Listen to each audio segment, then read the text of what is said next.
Brother Vic, you are live. You are live. All right. Is everybody home? Is everybody home?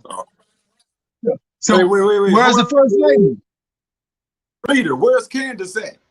I thought you were going to tell Candace me. here? Is she missing in action? Did she get a better offer?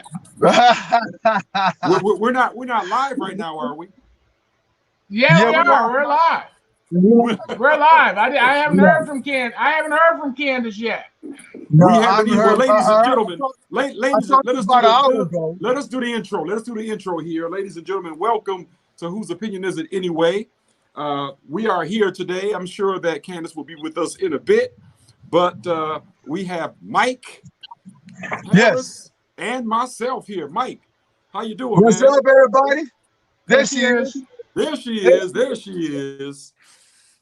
Ladies and gentlemen, don't fear, don't fret. Candace Mouchat is here. The lady I like of to the call hour. her Candace Mouchet. I don't know What's who up, any Candace? of those people are. It's Candace Mouchat. Okay, Mouchet. Mouchat. Parlez-vous français? Parlez-vous français. Whatever that means. I don't know what I might be saying something illegal, man. Right. Parlez-vous français. That's a greeting. That's a greeting. Like bonjour, ça va? Parlez-vous français? Bonjour, ça va? Well, Mike, Hey, let Mike, us ask Candace how she's doing, man. Candace, how you doing? I believe it means Her Royal Highness. Oh, okay. Yeah. That's what it means. That's what that means. What's up, Candace? Something going on my camera here. I know a couple people named Vonse, but I ain't gonna speak on that. What's that? I know a couple people named Vonse. Parlez-vous Vonse? Oui, right? So a little birdie told me that last week you two chickens chickened out. No, well, actually, we had to get Mike straightened out. His mic situation. Yeah, that's why I went to an undisclosed location this time. Are you trying to be like Vic now? There you go. In an undisclosed situation somewhere in Genesee County. Well, I heard a little birdie told me that since I wasn't there, you two chickened out. And so we chickened out. No. We ain't scared now. We ain't scared. Listen, I said it in a minute. I said it in a minute. For an hour. like now, hey Mike. Yes. What's the word? Well, Trump. I mean, listen. The world is suffering. People are suffering today.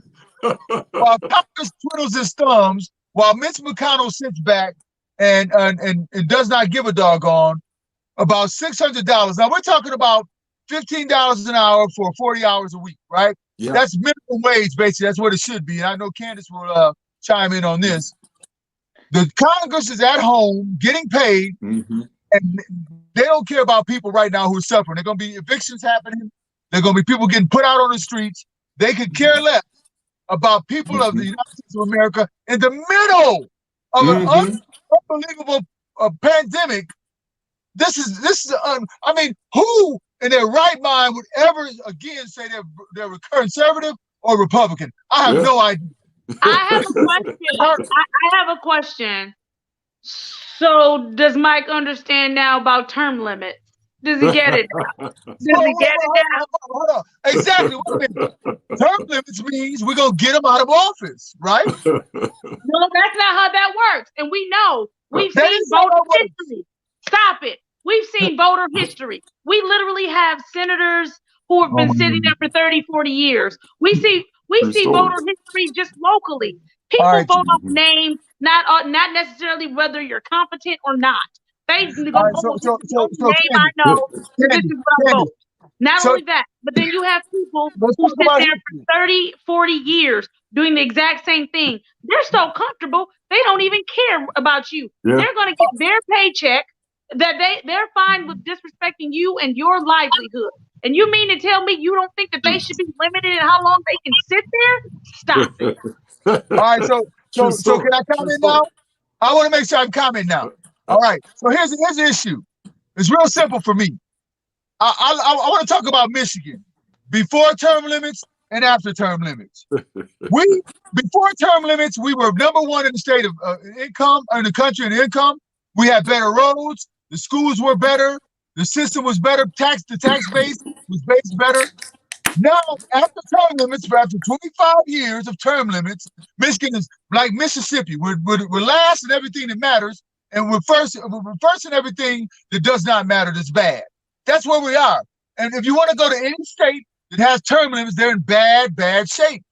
This is what happens when you have term limits. And speaking to that point, what happens when you have term limits is that the people in Congress can't make tough decisions. I agree with that.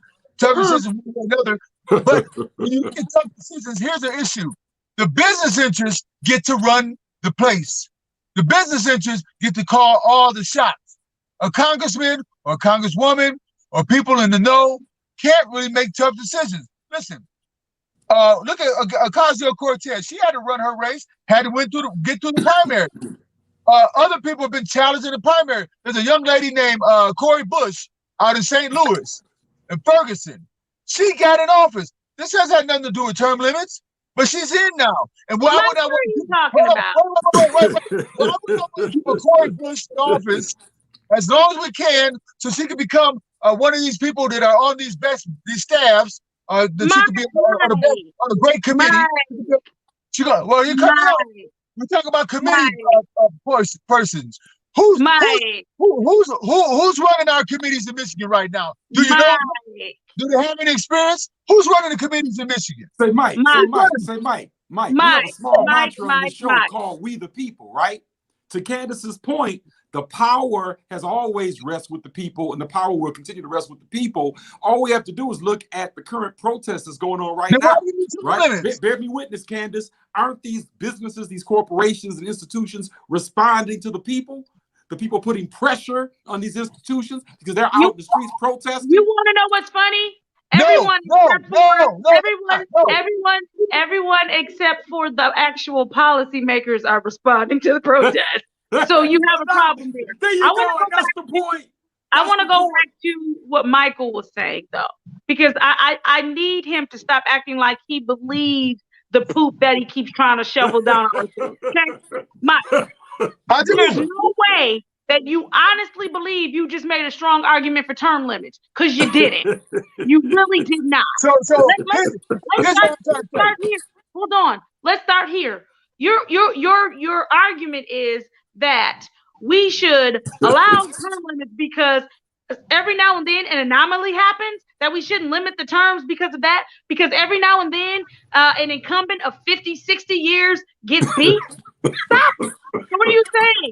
We should only have hope every 20 years for someone to be removed from their seat? Stop it. All right, so you don't need to be sitting there. Hold on. All right, so Candace, years making choices that are clearly bad for people. The arrogance of these people in their 30-year seats is what's got them wanting to go on another vacation in the middle of a pandemic. No doubt. There is literally no reason for them to go on anybody's vacation in the middle of a pandemic. If you're telling me that people that work at hospitals, people that work at grocery stores, hold on, Mike, you're even back to work. So if all of those people are back to work and a lot of those people have not even had a chance to have a vacation, then why does Congress get to have a vacation? You don't get to have a vacation either. As far as I'm concerned, you're a frontline worker as well. Well, you're making my point. So here's my point. Here's my point. Very, very simple and succinct. When you look at experience in life, people that have experience, you're telling me, and let's take Michigan, and I gave you an example of Michigan. You're not even speaking about that. A perfect example is the state of Michigan. You don't even want to address that because the term limits have nothing to do with that. You can't blame that on term limits. You can't blame that on term limits. That's bad leadership. That's greed. That's people who don't care about you. That has nothing to do with a term limit. If I have my heart is right, it doesn't matter how much time I have in office. That has nothing to do with inexperience. That has everything to do with. That has everything to do with. Ladies and gentlemen, you have to talk one at a time, or you're gonna be canceled out. Nobody can hear either of you. That has nothing to do with term limits or people being termed in or termed out. I'm going to tell you that right now. That has everything to do with a person's character, their morals, and their greed. Because at the end of the day, that has nothing to do with experience. That has nothing to do with experience. Right. Come on now, Mike. Filibuster now. Can I talk? Show me where in life that inexperience beats experience. Show me where. Give me an example where inexperience beats experience. Excuse me? Show me where in life where inexperience beats experience. Are you kidding me? What you're not about to do is try to twist it and make it seem like you have a point where you don't have one. I think we both know what I'm saying here. All they did was gain enough experience to be greedy and do the wrong thing. You can cut it. Because the whole roads being bad, everything, that's people kicking problems down the can in Michigan and kicking the can down the road in Michigan. And we know that. I know that firsthand because I worked there. And their thing was, it's not going to be their problem. And then their other thing was, why don't we take the money? Hold on. Wait. Their other thing was, why don't we take the money and give it to our pals? And so you're saying let them sit there and give their pals even more money. The U.S. Congress is the perfect example of why we need term limits. Perfect example. Listen, all right, we're going to go to another topic because you don't get it. No, we're not going to another topic. Mike, pardon me. Michael, guest host. Let me help you out. Okay. No, we're not going to another topic. I'm going to read some Facebook comments. I'm going to read some Facebook comments. I work in the environment. I work in the environment right now. Whenever they have a job, let me give you an example, Candace. Let me give you an example. Whenever they have a job that everybody just floats into and people don't have experience, they don't learn the job, you know what happens? Bad quality comes out of that. So you get new people coming in, you got to train them every day, things get slowed down, you got another person comes in, they get trained, things get slowed down and bogged down. When you have somebody who can get in there and understand and get that expertise, it pays dividends in having expertise. That's a recipe for life. No, that's not a recipe for life. The U.S. Congress is literally an argument against you. It is literally an argument against you. Those people have 30, 40 years of experience, and in the middle of a pandemic, they want to go on vacation. What are you talking about? Yeah. What are you talking about right now? But here's the point I'm trying to make. Congress itself went out and we got the Democrats in office, right? That was term limits. That's the only reason we got what we're dealing with right now, right? According to you, right? But if we threw everybody out, we wouldn't have a Nancy Pelosi in there. We wouldn't have a James Comer. We wouldn't have a John Lewis. Are you telling me now who would we have in office now? Some young cat from Baltimore, maybe, who barely is getting his teeth wet, doesn't know what he's talking about. So Mitch McConnell and corporations who can come in and roll over him with legislation. That's why you have Alex. I'm sorry, Vic. His example was limiting dams. Did I say limit dams or limit them all? I'm confused. Limit them all. Because if you're saying Nancy Pelosi would be out of there and somebody new would be in, what would make you think Mitch McConnell would be in there railroading people? He'd be term limited too. What are you talking about? No, if you're listening to me, the point I made about Mitch McConnell is he wouldn't be in there. He'd be a lobbyist working for the corporations, running whoever the new guy is in there. And this is the thing. You've got lobbyists from corporations that have been running the old guys for years, for decades. What are you talking about? Wait a minute. What are you talking about? At least the old guy can sit there and say, no, I want to do this. I want to do that. I'm going to make a tough decision here. I'm going to make a tough decision there. Candace and Mike. We've got some Facebook comments. Real quick, Vic, hold on. I'm going to get these Facebook comments in. I'm going to start from the very beginning because Mike talked for like 20 minutes, so we got a lot of them. Stardy said, what's up to everybody? Hometown Hero said, it's funny because the Republicans offered to extend the unemployment while a deal is made. Democrats turned it down. Blame that on Republicans. No, Hometown. I'm going to talk to you about that in a second. 1 second with that one, sir or ma'am. These businesses and corporations are responding to the people just to put on a front so their bottom line won't be affected. Absolutely, Stardy. But my point My point to that is that if that's not totally true. That's not totally true. Lawmakers thought that they were going to lose their jobs, they would be responding the same way and actually changing policy. But because of people like Mike and them not wanting them to have term limits, they ain't got to change nothing for you. Their pay should be docked too during this pandemic. The members of Congress. Then someone else said Ted Cruz, Republican, put a term limit bill on the floor. Who do you think supported it? It'll take a constitutional amendment by the people. You won't find any Dems or Republicans voting to leave. The Democrats wanting an insane $3.5 trillion bill and zero willingness to compromise on that is the reason everyone just lost unemployment. They don't give a care about anyone suffering. That's not People true need either. to rise up and demand a constitutional convention to enact term limits. Pelosi and McConnell are multimillionaires off politics. Shardy said yes, limit all of them across the board. So I want to address a couple of things here. First thing I want to address is that conversation about a constitutional convention. Now, with that current president in office, we will not. The next thing I want to address is the Democrats wanting an insane $3.5 trillion bill and zero willingness to compromise. I think that as we've looked at how negotiations work, we all know who's been made the more stubborn and stiff-necked of this. Like, now let's be real.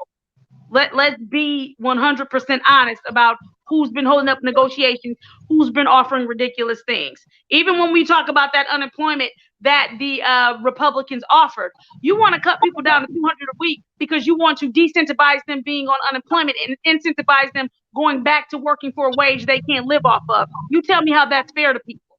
Okay, Vic, go ahead. We lost Vic. All right, so listen, I want to talk about this. And I don't want to mince your words, so let me make sure I got this right. Republicans are the ones who push for term limits. You understand that, right? That's what the guy just said, yeah. Well, The person that commented. The reason we have term limits in Michigan, and I can talk about what's happened, the disaster in Michigan, is because Republicans push for it. And Democrats, we went along with Republicans. Whenever Republicans push for something, you better look at the tea leaves and read it very, very well, because it doesn't help us. It's not for us.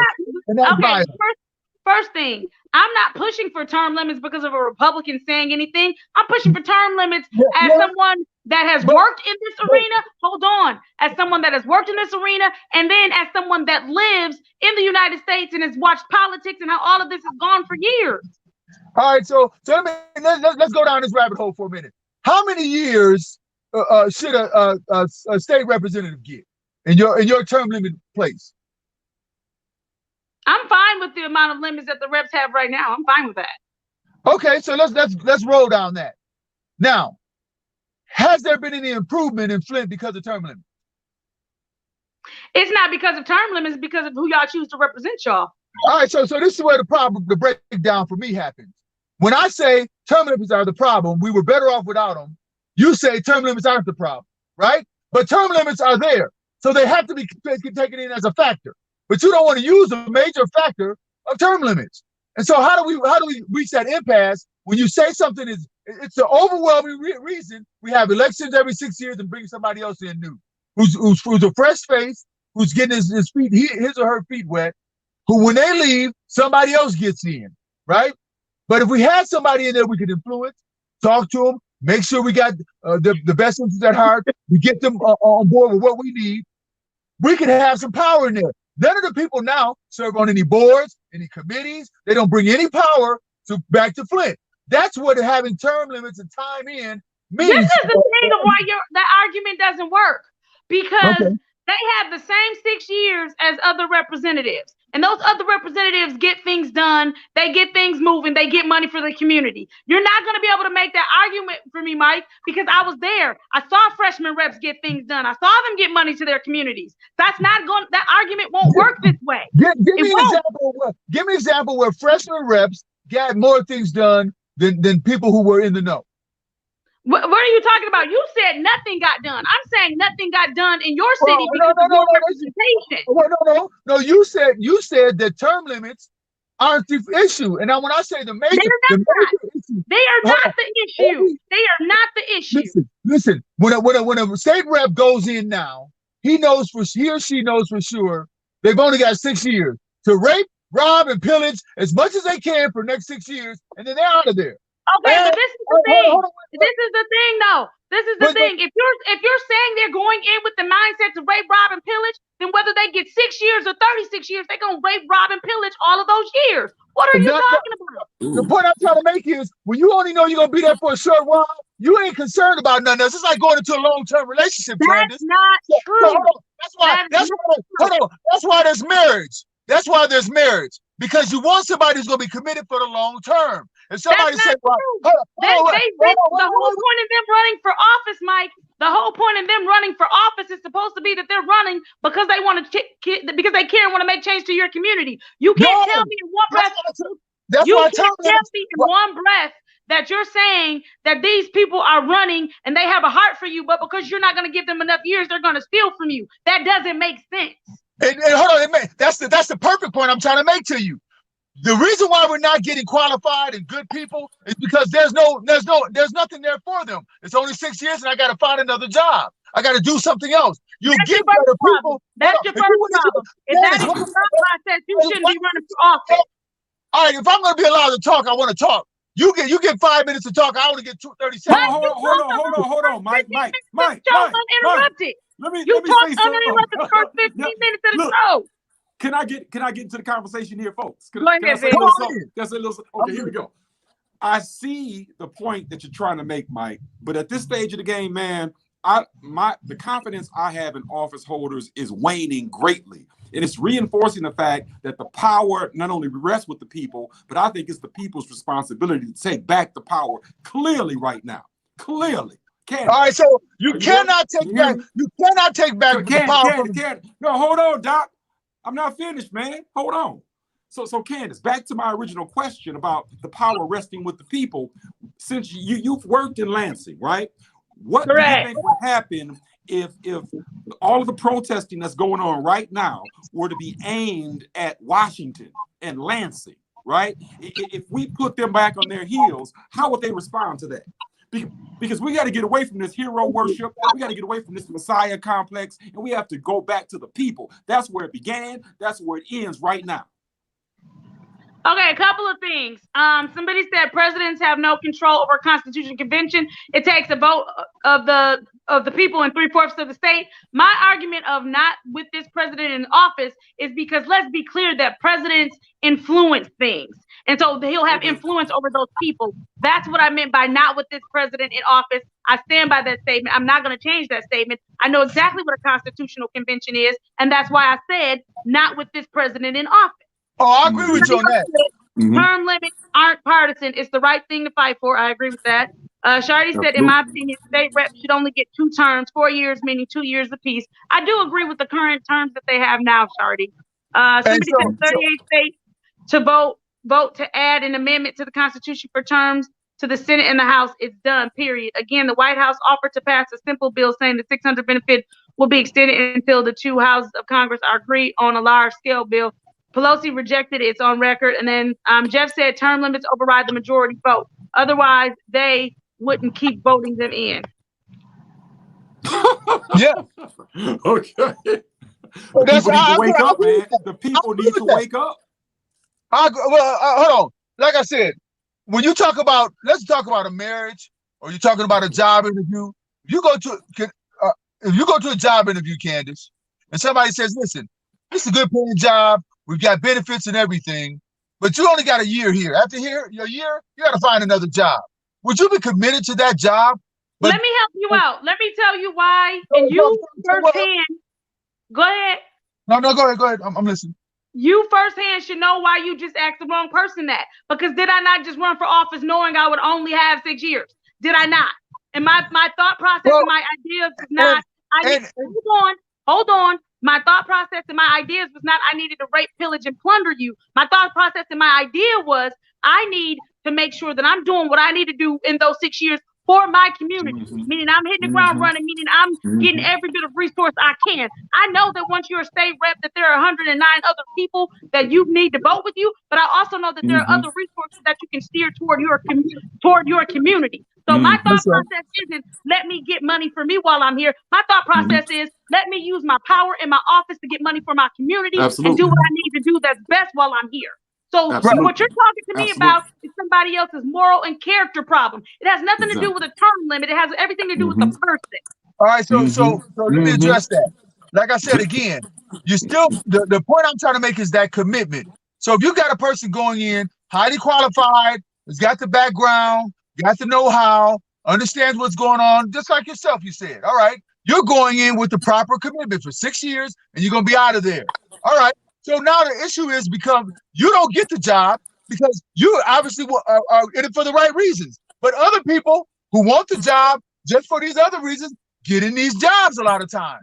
These people got people behind them, businesses, the financial structure, because those people want to push their agendas. You're not about that, so they're not going to push you. So Mike, Mike, you're talking about a systems problem. Mike, this is a systems problem. You're talking about a systems problem, man. There's something wrong with the structure and how the structure functions. But term limits, it's not an individual problem. It's a systems problem, Mike. But not only that, Vic, but not only that, he just proved my point of they're going in there wrong anyway. So why would you give them more time to be wrong? Exactly. You don't term limit. No, they don't go. They only go in there that wrong because of term limit. This is what I'm trying to say. Term limit hypes that up. Term limits hypes that up.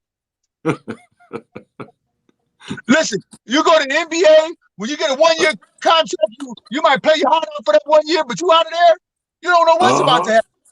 But people want that long-term commitment. In marriage, even on the job. When I'm on the job, Mike, somebody with less experience than me. Mike, let me ask you an honest question. Mike, let me ask you an honest question. What grade would you give the legislature, the state legislature, and Congress? The state House of Representatives. What grade would you give them, and why? All right, so two different things. I'd give Congress. It's related to what you're talking about because a lot of these guys have been in there for years, man. You asked me a question. They're lifelong politicians. That's their job. That's their paycheck, and many of them are in it for a paycheck, man. All right, they've lost their original vision. They're in it for a paycheck, and they're out of step. They're out of touch. That's why you got the Republicans arguing to give the American people $200, man. That nobody can exist on that, man. It's an affront to the people. They don't respect the people, man. Aren't you proving my point? So here the Democrats in. No, I can answer what you're saying with 2 words. Mitch McConnell. He asked me a question. How long he been in there? How long has Moscow Mitch been in office? For a lifetime almost. So you just asked me 2 questions. And he's ineffective. He's irrelevant, and he's out of touch with the people and out of step with the people. Period. All right, you asked me 3 questions now. The first question you asked me was, you can handle it though. You got it. You got this. All right, so the first question you asked me was about the Michigan legislature and Congress. 2 different things, right? So the Michigan, I give the Michigan legislature an E. They haven't done anything, right? Because the term. I give. Oh my God! Let me finish. I give the congressional Democrats, the Congress, the state House of Representatives at the federal level. I give them an A+, because they've been trying to put all these things through, but the Senate has been blocking them, right? Because the Republican Senate and gerrymandering, all this other stuff we're talking about. All right, so let's talk about the other portion of that. You asked me about Mitch McConnell. Obviously, Mitch McConnell is a problem. But if you got Democrats here who are trying to fight this guy, we haven't had a chance to put him out. But we need to get him out of there. And we can do that if we can concentrate on getting him the hell out of there. And he'd be gone. But we aren't doing that because strategically we're arguing amongst ourselves about Joe Biden and his son, and whether Joe Biden said something bad about black folks. And the next thing you know, Mitch McConnell stepped in another year when we should be putting a qualified candidate in to run his butt out. Excuse me. I'm sorry. No, he didn't. Run his butt on the car in Kentucky. My bad.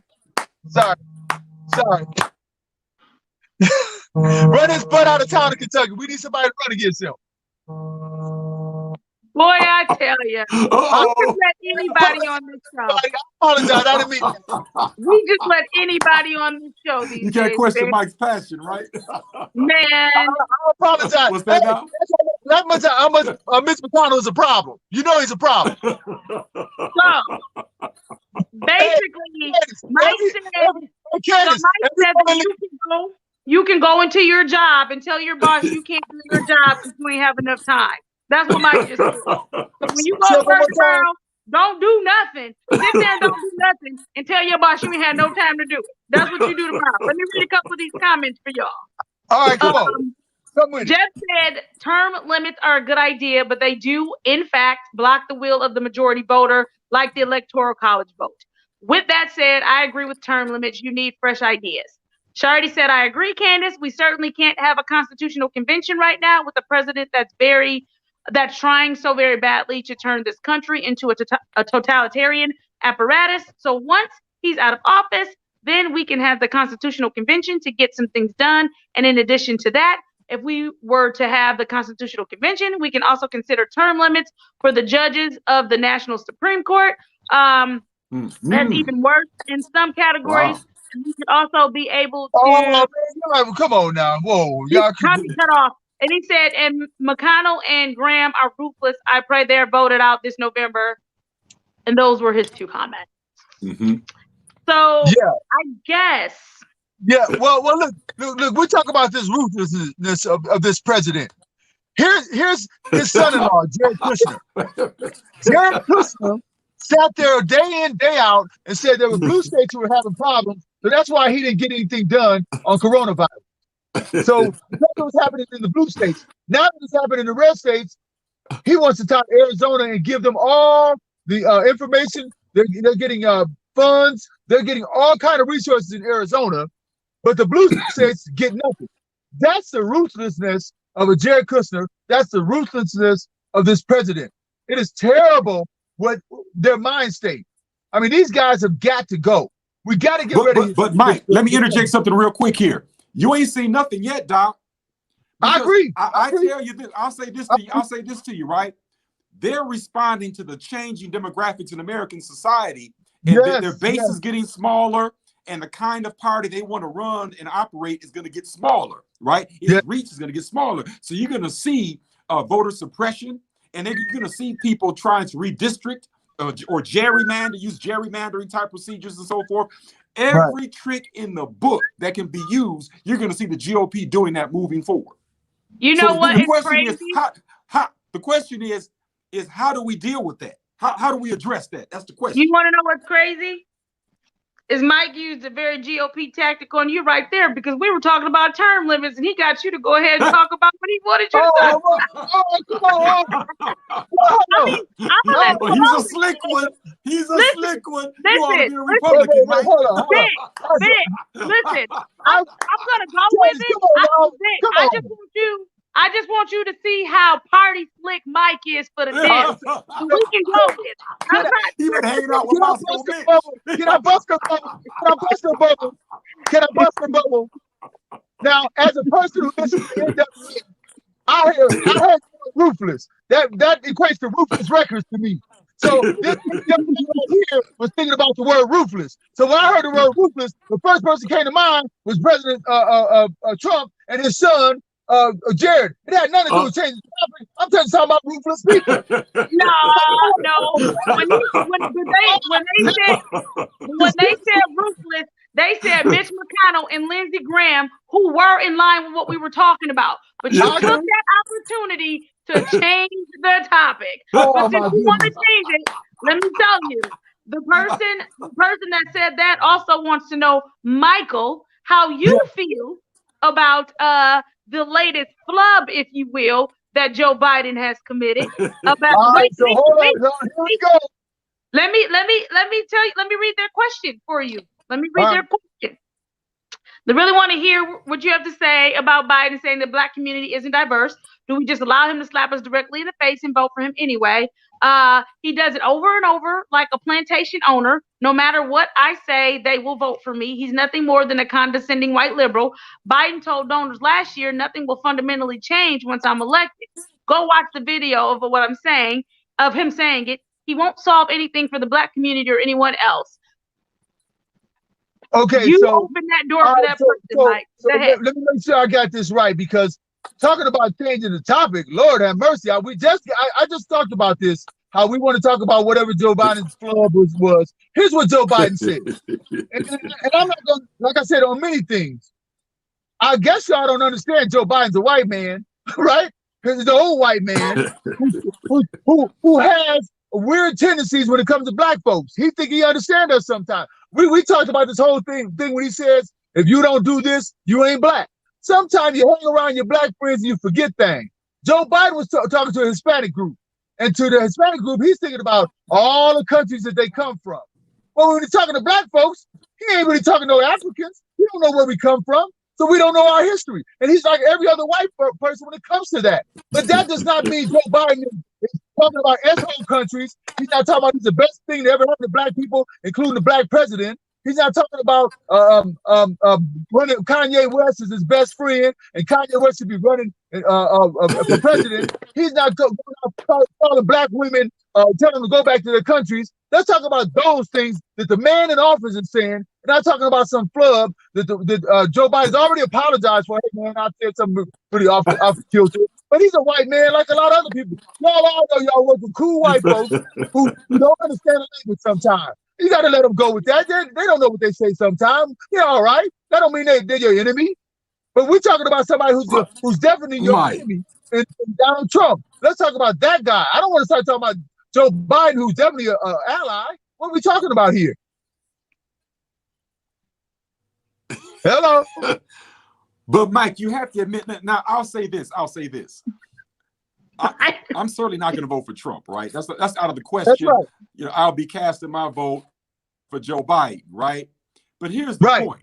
In having said that, Mike, you got to admit, Joe Biden has a sketchy history of putting his foot in his mouth, man. I mean, he's been doing that ever since he's been up there, man. I mean, that's right. He's constantly and consistently stepping on his foot. He's always doing that. So for me, it's about the lesser of two evils, right? I'll choose him over Trump any day. But it's not as if this guy is dashing in on a white horse to save us. Okay, so let's talk. He has flaws now. He certainly has flaws. Right. So does this give us an opportunity to talk about the vice presidential candidate? Because he's going to pick a black woman. He's already committed to that, right? He's talking about Susan Rice. Candace, he just did that again. He just did it again. Wait. Oh my goodness. All right, so wait a minute. I'm talking about this man is about to put black women's future in her own hands. And we're going to sit here and talk about. He has no choice. Look. Well, did he have a choice? He did have a choice. He could have said what other white folks said. I don't think he has a choice, Mike. I don't think he has a choice at this point, man. He's going to have to choose.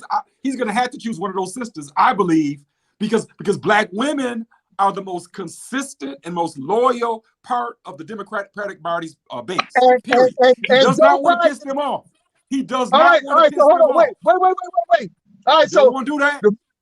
I agree with you. Joe Biden, against the wills of Republicans right now, against the will of Bernie bots and other people, has said, no, these black women brought me here, and I know I might flub and talk crazy sometimes, but I'm recognize.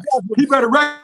Exactly. So I respect that out of Joe Biden. Man. I respect Joe Biden to say, look, you know what? I'm bringing in a black woman with me, and I might not even be here for the whole 4 years. I might be here for 4 years and I'm out. And I'm turned over to a black woman to correct all the mistakes that Trump has made in this thing. And I'm okay with that. And so why are we not for Joe Biden for making sure he's going to get a qualified black woman? Look, the fact that the Susan Rice is even in the mix is a heck of a thing coming from a Joe Biden. She wouldn't even be in the mix with a lot of other candidates. I don't think she'd be in the mix if we're talking about Elizabeth Warren. I think that this is just one of those things where someone having no choice is just going to work in someone else's favor. Okay, let's just be honest. I don't think that it's necessarily an intentional. Let's make a black woman the first president, first female president. I don't think that's an intentional thing here. I'm just listen. Listen. Look here, Deep Blue. Look here, Deep Blue. Calm down, Deep Blue. People can have other opinions, okay? Right. Okay. Let me read a couple of these comments for y'all, shall we? All right. Jarvis Ramsey says, Mike, please, Joe Biden is a condescending person. Somebody else said that Kamala Harris, Val Demings, or any black sister that Joe Biden picks as his VP candidate definitely have my vote, and I hope that I hope he picks Elizabeth Warren to be his education secretary. That's right. That's right. That's right. Okay, so look, Candace, I understand your point, and we got to focus on Joe, but a lot of that is baked into the mix. We understand Joe's gonna flub. Look, Joe's a 77-year-old white brother who grew up in the 70s. You know, he got some problems with us sometimes, but so your argument there is you're I'm really trying, Mike. I'm trying with you, but Candace, I know what your dilemma is. See, here's a problem. Here's a problem. You're in denial that term limits is a problem. You're in denial that picking a black woman is a good thing. So you're in denial no, I didn't say that. Where did I say picking a black woman was a good or bad thing? I simply said that you darn Republican that wears blue. I promise you, you pull Republican moves. I did not once say that picking a black woman was a bad thing, nor did I allude to it. I simply said that the person being backed into a corner to pick a black woman is going to work in favor of a black woman. That's what I said. No. Let's start there. Don't put words in my mouth, because I definitely didn't say that. Second thing, term limits are bad. I'm not going to change my mind. You can word it and try to make it seem however you want. Term limits are awful. I mean, term limits are not bad. We need to have them. Okay?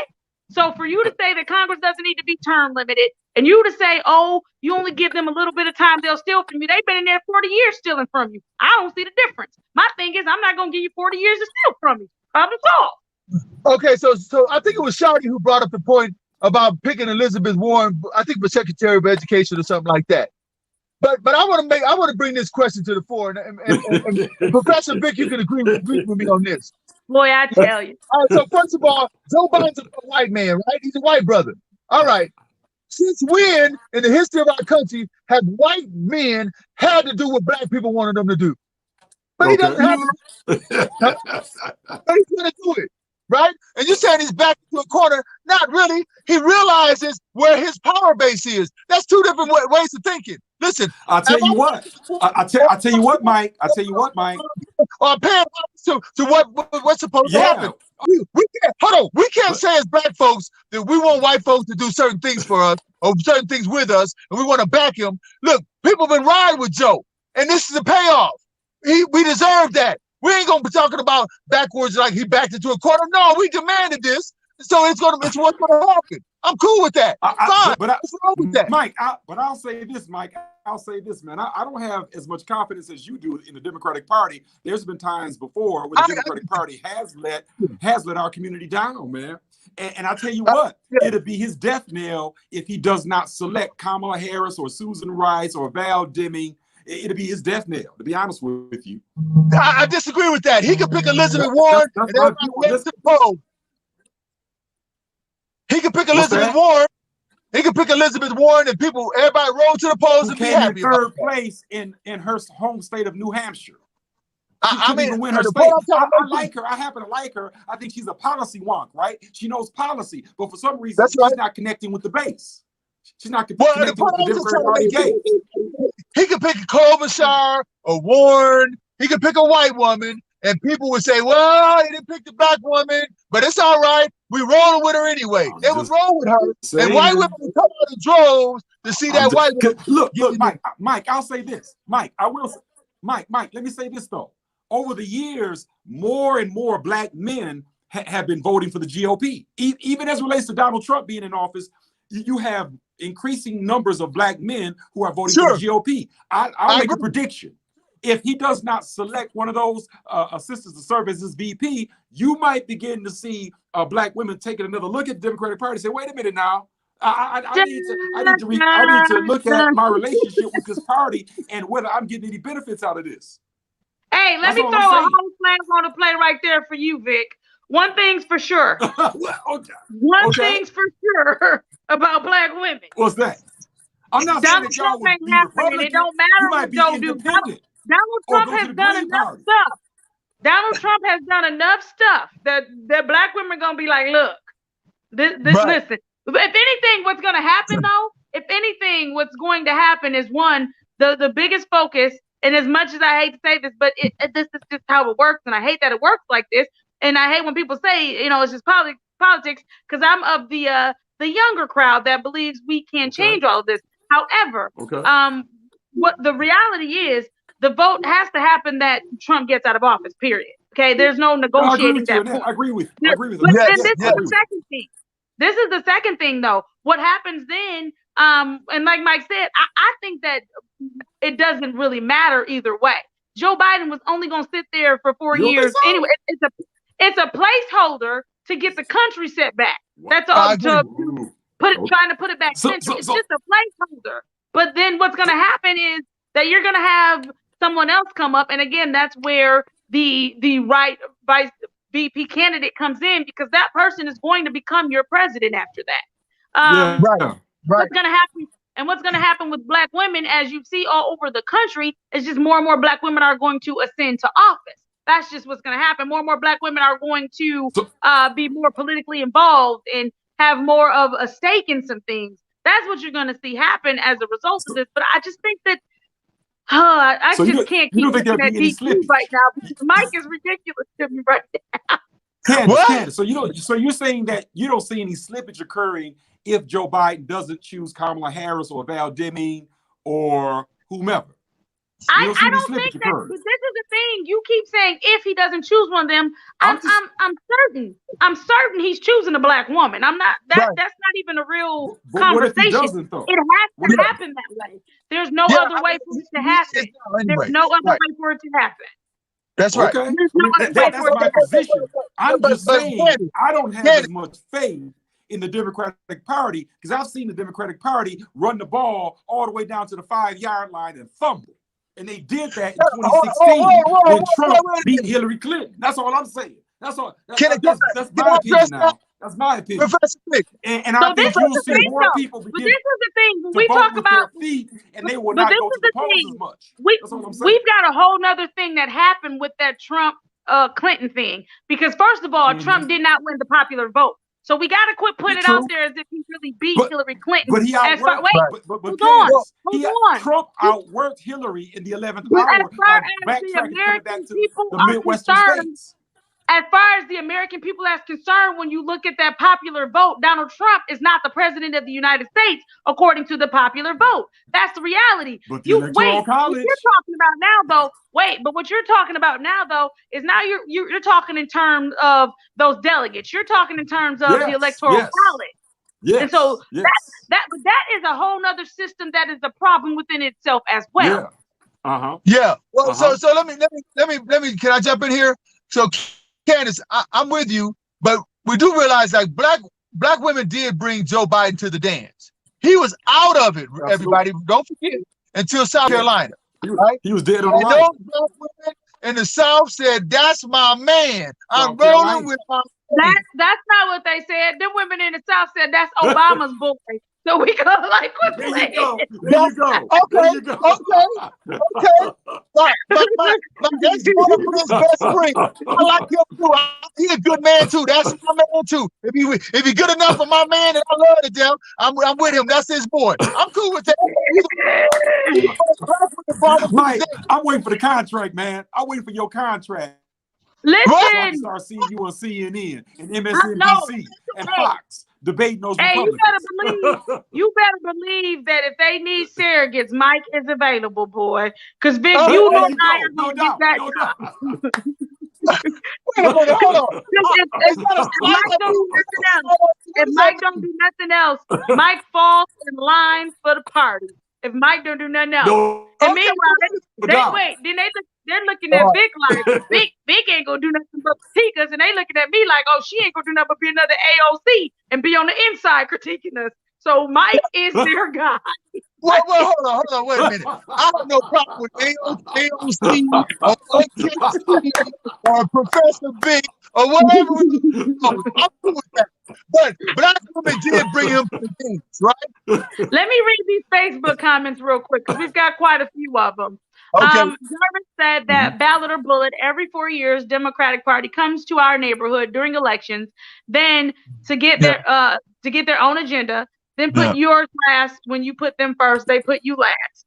I will. He's right. I'm confused, and I certainly don't mean this in a negative light. So Joe Biden is in his late 70s. Donald Trump is in his mid 70s, and many are saying that Joe Biden won't make a full 8-year term because of his age. And my question is, why is it that many are confident that Donald Trump will serve another 4-year term and Joe Biden can't? And he's in his 70s also. But then there have been members of Congress who have served well into their 80s and 100s, if that's right.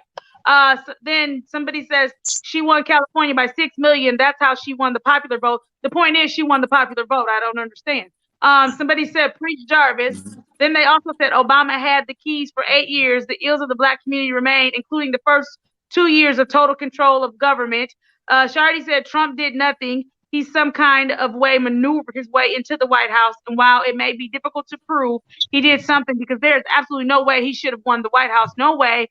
Carl says, I have pics of Mike in a red shirt. What up, Carl? What up, Carl? I'm gonna wear that red shirt. I'm rolling till the wheels fall off. But listen, I'm with Jarvis first. He's right about people coming to your neighborhood every 4 years wanting your vote. I mean, that is a problem. And we as Black folks need to demand things on a regular basis. And this is part of our problem with not being engaged. But I also want to bring up a point Shardy made. Shardy's right on point. What makes you think Trump ain't gonna go the whole 4 years? Trump would be turning it over to his son. See, he'll be turning it over to Trump Jr. to run. They're already talking about a Trump family dynasty. More better than the Bush family dynasty. So I'm with Shardy. Yeah. I agree to this. Biden might serve out the whole term. He might do the whole 8 years because when you get that power, and you may not want to give it up. But he might. But at least if he gets somebody young like Kamala Harris or whatever, we got that 8 years roll out. She can come on and do her thing. She can come and do her thing. But I also want to address a point about y'all talking about Hillary Clinton. And hindsight is 20/20. We just thought everybody knew Hillary was gonna win, and that was a mistake. You got to play to win the whole time. But this is the point I'm trying to make. Let's play to win. We up here beating up Joe Biden for the last 20 minutes, and ain't nobody beating up Trump. And this man is committing war crimes on the American people every day. But we ain't even talking about them. We're knocking our own selves out. That's why the Democrats stumble at the last at the goalpost every year. We arguing amongst ourselves at the goalpost line of who's gonna put it over the goalpost. Let's stop that. So, a couple things here. Play to win. Play to win. The person that said that Hillary only won the popular vote because she had the 6 million votes in California, again, we do recognize what that means. That's the will of the people. The people voted for her to win, and the Electoral College put Donald Trump in office. That is the reality of what happened there. That's the reality. He did not win the American people's vote, just like now. I will even say now, he does not have the majority of the American people's support. The majority of Americans' morals do not line up with this man. And that's and I'm true. That doesn't matter what color they are. It doesn't matter black, white, red, blue, whatever. The majority of America does not believe what this man is saying, does not co-sign what he's saying. We do not assign ourselves to the stuff that he says. However, there is a segment of the population, a large segment of the population that they probably should go find their own island and live happily in their ignorant bliss of racism. That's right. That's right. That's right. But I gotta say this though, Candace. Listen, Mike. The Democratic Party better not sell him cheap, man. I'm telling you, because you see what he's doing. He's already setting it up. Mike is not selling him cheap. That's Mike's whole point of why did we and his messaging about. Look. But that's why Mike said, why did we spend 20 minutes talking about Joe Biden? Because Mike's not selling him short. That's why Mike takes every opportunity. That's why Mike takes every opportunity. He could still win if the Dems aren't careful. Look, we can't play with this man. He's a dangerous person. He's looking for an imperial presidency. When he gets done, he may extend it and have a constitutional convention. You think you ain't got no constitutional convention? Let him get another 4 years. Hey y'all. I raised the point. Mike. Hey, Mike. Yep. Mike, I raised the point a couple of weeks ago that there are some people in Trump's administration administration and in the GOP who embrace this idea of the fourth turning. And the fourth turning suggests that once he got into office, what he was going to do was to turn, and that's what he's trying to continue to do. The Democratic Party better learn how to fight fire with fire, man. I'm telling you, they better learn how to do that. Real quick. It seems that we have someone in the comments. Also, going back to an earlier point with the concerning the changing demographics. Okay. Yeah.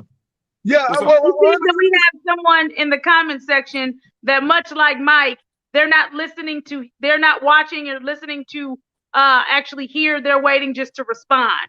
This person said, so because they're Republicans, they're automatically racist. Who on this show made the statement that because they're Republican, they're automatically racist? Did we say that? Yeah, did we say that? No one said that. We didn't say that. No one said that whatsoever. Exactly. Hold on. I said all races, period. I didn't put a red, I didn't put a blue, I didn't put an R, I didn't put a D. I said all races can go somewhere. So let's be clear that if we're listening and if we're commenting, let's comment with the intention of saying what people have actually said. Because no one on the show said that Republicans were automatically racist. Did we say Donald Trump is racist? Absolutely. And it's because he's shown himself to be. Did I say that there's no way on this earth I can bring myself to vote for that man for all of the horrific things he said and done? Absolutely. I mean it. I stick to it. I'm not taking it back. He's not getting a vote from me. It's not happening. All right. So can I address that? For me, this is how I feel about it. And I'm just here on the show. This is Candace's show. So let me say it like this. after all of this stuff, the Donald Trump has showed us, he's definitely a racist. He looks like a racist, he quacks like a racist, he's definitely a racist. Now, if you, as a Republican, conservative, even a Democrat, want to follow Donald Trump right now, you are racist adjacent. Okay? You racist. And I'm gonna call you racist. You might not be racist, but you racist. You racist adjacent. That's what you are. Mike was waiting to say that, boy. He was waiting. Well, he brought it up. I didn't bring it up. You're right. No, you're right. They did bring it up. They did bring it up. But also, let's move forward. Look, this man he's trying to diminish America, right? Okay. So somebody had a question and said, Marco said, are both presidential candidates racist or presumed to be, or is it only Trump? No. Listen. There's some sensibilities of old black men, right? I'm an old black man. I got some sensibilities. Hey, boy, put up your pants. Hey, quit listening to that loud music. We got different sensibilities, right? And that's the sensibilities of old white men. Hey, I'm trying to be cool with my black friends, and I'm cool. I'm not a racist, but I don't know everything is about black folks, so I try to play against the middle sometime, and I fall short sometimes. But I'm cool with black folks. They love me. I love black folks. That's Joe Biden. He ain't no racist, but the brother sometimes don't be on the proper foot all the time with black folks. Real quick. I got lots of white friends who are not racist, who are just like Joe Biden. They don't understand. Real quick. I have to read this comment. I have to read this comment.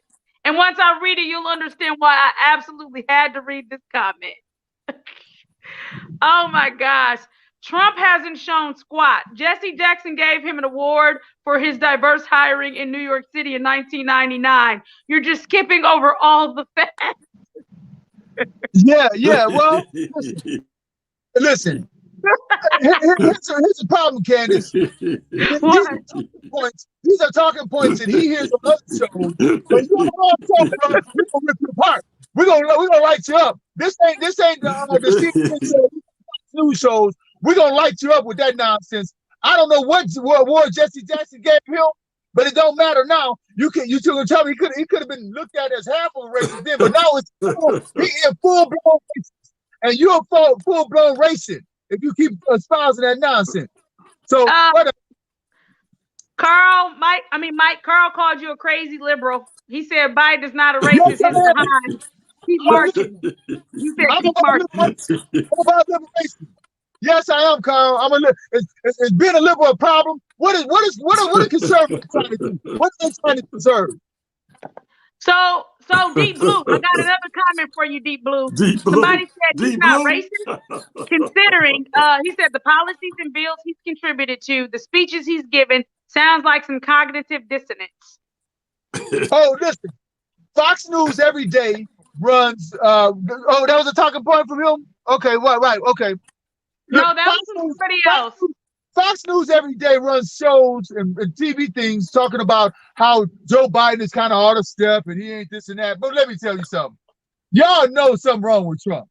He ain't quite there. Everybody sees it. We know it. But the problem is it's not that Trump ain't all there. He don't care about human beings and other people. He doesn't have that connection. He's a classic narcissist and psychopath. He's a psychopath. Think about how he works and how he talks and how he cares about people. Did you hear the other day he said, hey, that's just it is what it is when you talk about 157,000 people dead. He could care less as long as he stays in office. This man is a psychopath and he's psychotic, and we got to get him out of office at any means, or he's going to destroy the country that we know and love. So somebody else, just to that argument of he's not shown it, Donald Trump was literally sued for racist behavior. So I want you to Google that, look that up before you make that argument on his behalf. He was literally sued for discrimination. So I can't with some of this. Yep, that's true. Who in 2020 said, yeah, that's my black friend. Oh yeah, that's my Hispanic friend. Oh yeah, that's my, hey, guess what? He never said gay friend yet. Mike said, Marco said, we are asking and talking about Biden. Why does he keep shifting the narrative to Trump? I see the bias here. Good listening to y'all, though. That's Deep Blue for you, Marco. That's Deep Blue for you. Deep Blue. Deep Blue. Hey, Troy, listen. If y'all don't understand that Trump is an enemy of America, let me give you a small caveat to that. Right now, y'all saw the explosion in Beirut, right? All right. Yeah. So in the normal circumstances, America would send help there. We would send our expertise there. I saw they had the cadaver dogs that go into piles of rubble and they're looking for bodies or people that might still be alive after a couple of days. We know about the cadaver dogs, right? And the cadaver teams. You ever heard of those people, right? Okay. All right. Sure. You know who's got the teams over there right now? The Russians do. We don't have any Americans on the ground over there. You know why? Because Trump he wants to diminish America and let Russia rise up. Remember, this is the policy of this man. He can care less about America. He wants to make sure his buddy, Vladimir Putin, gets every sensibility and being able to rise up Russia. And guess what? He's the biggest communist on the planet, Vladimir Putin. So you can't call him a liberal or communist or whatever when your president that you love so much is worshiping at the feet of the biggest communist on the planet, in Vladimir Putin. How the heck can you say Vladimir Putin is okay? He's strong, but he's a communist. You can't care about America on those same terms. It's like raising that rebel flag or raising a Nazi flag. You can't care about America. I'll raise the American flag all day long, even though my country's flawed, but I love it. But I definitely don't love the Confederate flag, and I don't love the Nazi flag. What type of sensibilities are we talking about? Donald Trump is a danger to the country you live in, the danger to your way of life. If you don't want to talk about that, I don't know what you want to talk about then. Ain't nothing else to talk about. So to go back to the question about racism, which is kind of grasping at straws, because when you're in a debate, what they're trying to do is to draw you into a no-win argument, right? But one way to address that whole issue is to look at the policies of the office holder, right? What kind of policies is that person putting forth? Are those policies for or against specific groups of people, right? So that's one way to address that issue. Yeah, we got kids in cages. Mexicans are no good and they're thieves. We got Africans as S-hole countries. We got a lot of the white races were good people on both sides. Oh, listen, the other day he said the policy speaks for itself, right? We're talking about police and killing black folks. You know what Donald Trump said? They kill white folks too. Yeah. They kill white folks too. Yeah. Yeah. This man could care less about people who look like me or anybody else on this show. And so he's a danger to my country that I love. So somebody asked, was there anything that Joe Biden could do to lose your vote? And Vic, that was posed to you too. Listen, I don't know about the rest of y'all, but let me tell you this. Joe Biden is rolling. He on point, and I'm going to make sure I roll with my dog. That's my dog. Go ahead, Joe. That's my dog. That's my dog. Well, then, can I ask you a question, Mike? Can I ask you a serious question? What makes you any different from a Trump supporter in your support of Biden if you're saying he keeps making these flubs and you keep saying, well, no, what he really meant, or you keep making excuses? That's the same thing that the Trump supporters do for Trump. They say, well, no, he said this, but he really meant this. Hold on.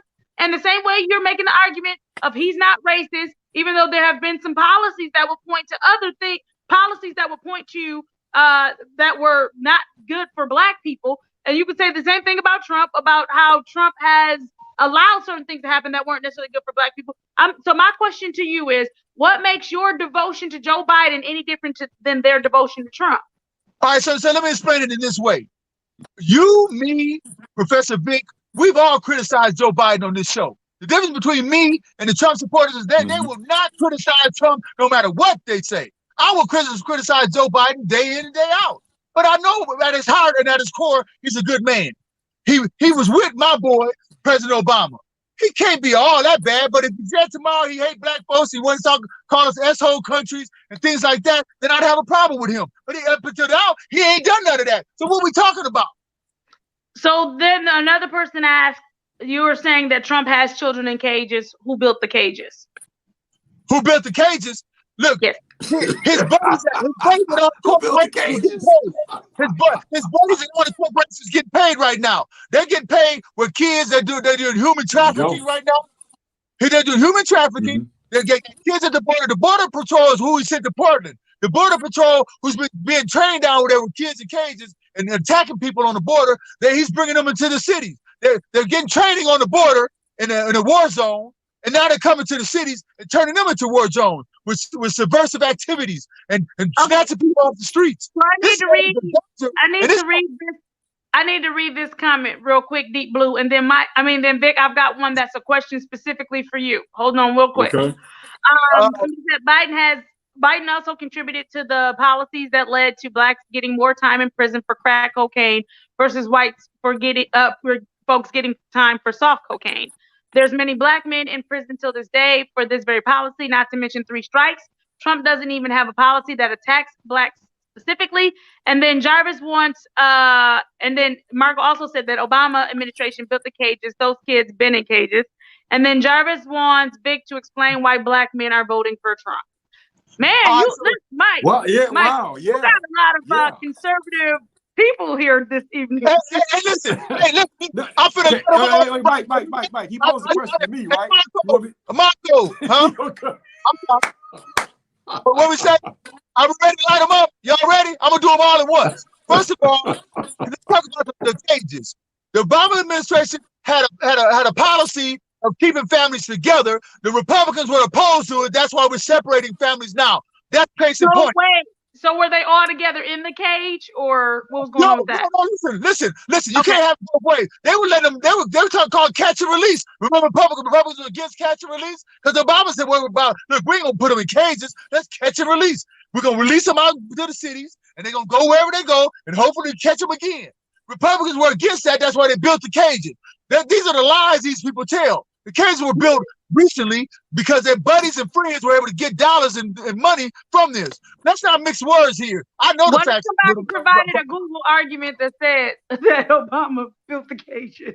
But hold on, this is lies. See, they have to lie to get things going. So you can't tell. So this is what racists do. They had to come up with talking points and lies. All right.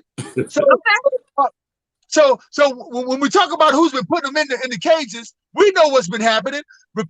Democrats and Obama administration had a policy of catch and release. Republicans came in and blew it all up because they were against catch and release. They were against what we call sanctuary cities, where you can go and you were already released, but the police couldn't ask you questions about it. Republicans have blown all of that up because they want to put these kids in cages so they get dollars and money, billions of dollars at stake for their buddies and friends who have corporations who are keeping these kids in cages. All right? These are facts. I ain't talking about something. Real quick, Vic. Explain why black men are voting for Trump, Vic. Yeah, I think there's a couple of reasons why, and I know some have had conversations with some as well, and I've been watching a number of different platforms where people were talking. One of the main reasons that I think that black men are beginning to vote for the Republican Party as opposed to the Democratic Party is for some of the reasons that were stated early on. And you have some African-American men who are fed up with the Democratic Party. They think that our return in investment is not paying off. I mean, the Democratic Party keeps promising certain things and they're not delivering, right? So that's one of the reasons from a general standpoint, I believe that certain black men are voting Republican more so than for the Democratic Party. Secondly, and this is prior to the COVID-19 environment now, but there are certain brothers who work in corporate America who are of a certain income who were benefiting financially as it relates to the economy. Now, we can debate whether or not how much of an impact the Trump administration has had on that prior to the COVID-19 environment. But I know people who said that, man, they were riding high based upon the economy. And some of them were attributing the economy to Donald Trump at that time. And that was prior to the COVID-19 environment. So those are two general reasons I believe that people are doing that. And thirdly, there are people who are saying that we're putting all of our eggs in one basket. Why should we not hold the Democratic Party responsible? Why should we not pose questions to them and critically analyze their policies, foreign and domestic? But also, we shouldn't put all of our eggs in one basket. We should put some of our eggs in one basket, some of our eggs in another basket, that basket being the Republican Party in addition to the Democratic Party.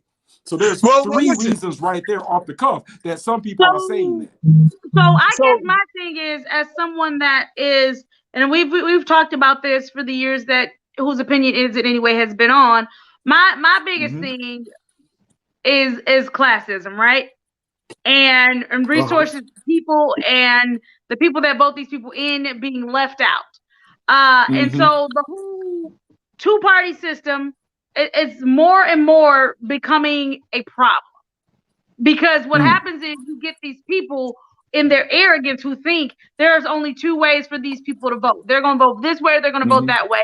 And either way, we can all stay how we are, which takes me back to my argument of why term limits need to be in place. Because no matter what happens, again, you have to be there for 30, 40 years, and that's on both sides.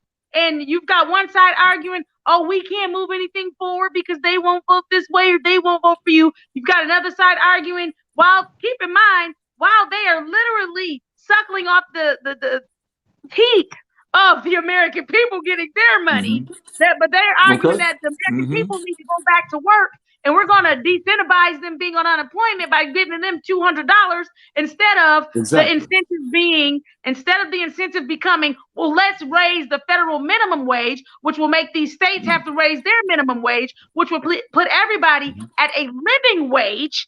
And then that way they'll want to go back to work, because it's not that people don't want to work, but it's if I'm already breaking my back, if I'm already working these long hours, 2-3 jobs or whatever, I can't see my kids. I can't properly raise my kids. I can't make sure my kids are educated.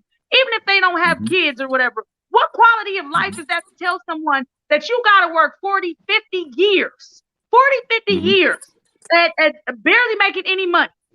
That for a social security system that by the time they retire, it's probably not even getting ready to be in place. Yeah, the fact that the arguments that we keep having here are, oh, red and blue, when the reality is I'm trying to figure out why neither side is forcefully pushing this minimum wage push. Wait. And I get that Kamala did just try to introduce something, so I don't need you to tell me that, Deep Blue. I don't need you to tell me, Deep Blue. But I have a problem with these people across the board. I have a problem with Congress across the board. Because like I said, I get tired of the argument from the blue side that we can't do anything. We can't get anything done. But meanwhile, you're coming out here, you're getting the votes of the people. Wait. And then you have the Republicans who are sitting in office. Literally, we are paying their way through life. Then they turn around and tell us that they will not make sure that people have a living wage when they are literally living off of us. Calling the American people lazy when they are the ones trying to take a vacation in the middle of a pandemic. This is all stupid. It's stupid. And we sit here and we argue with each other, and Deep Blue goes in. And my thing is, at the end of the day, come on now. One club time, but now we at club number 10. Stop playing. Come on. I am Deep Blue. I have the answers to these questions that you just proposed. Listen. You talk about Democrats and Republicans. When it comes to Social Security, Democrats put that in place. When it comes to healthcare, Democrats put that in place. When it comes to work for handicap, Democrats put that in place. When it comes to living wages, Democrats have those places on the table right now. And in Democratic states like California and other places, they do have those wages. They're the ones driving up the whole aspect of even talking about a $15 wage. When you talk about handicap access, that's Democrats. These are not Republican things. When you talk about pensions, that's Democratic philosophies. When you talk about child labor laws, Democrats. Find these philosophies and you find Democrats on those sides. Now, as of late, the last 10 years, the Senate has been controlled by Republicans. Since 2010, when we didn't get our black butts out there to vote. So let me talk about voting too. You talk about black men being on that side and going towards the Republican Party. We're only talking about a small sliver in percentage. And what I mean by that is this: 96% of black folks vote. 96% of black women vote with the Democratic Party. 2% of black people vote with the Democratic Party. 90% of black men vote with the Democratic Party. 90%. So they're 2% less than us as a whole. We're talking about 2%. So Mike, we're gonna take that as that was your last minute wrap up because we gotta wrap up here. So thank you, Mike. We understand. I am Deep Blue. I am Deep Blue. We understand everything good that happened. The Dems did it. We got you, Mike. Vic, 20 seconds. Are you frozen?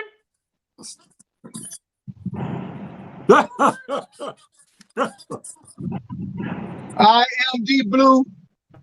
I don't know what's going on. I think everybody's frozen. So this is what we'll do. Words, we the people. We the people. People, if you're looking for a leader, look in the mirror. You are the leader that you're looking for.